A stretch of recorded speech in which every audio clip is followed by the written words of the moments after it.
I found everything you asked for.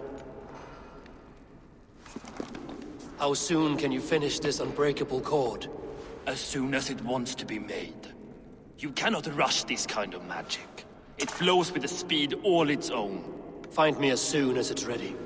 By the way, after we spoke of the Hugr, a cousin came by with his own spirit tale. I don't trust coincidence, so this one's free. What did he say? He told me his sister's husband Borin drank a mead brewed in Jotunheim, and it sent his Hugr into a goat. The spirit of a dwarf in the body of a goat?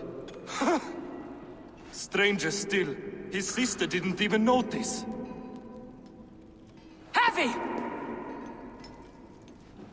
Don't drag me into this. The tower is nearly finished. Do not fret. The final hours are ticking down. Not fast enough.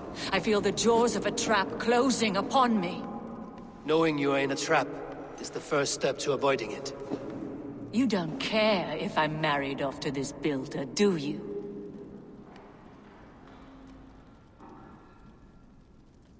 You are the Queen of Asgard, the host of Folkvanga, the shepherd of the slain.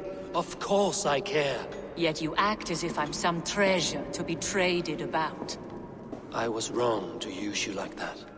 I will confront the builder and pry the truth out of him. A limp apology, but it will suffice for now. Once the builder is dealt with, turn your spear on Loki. Every chance he had, he dug us deeper into this mess. If Loki is up to something, I will see to it that he is punished. Blood Oath be damned.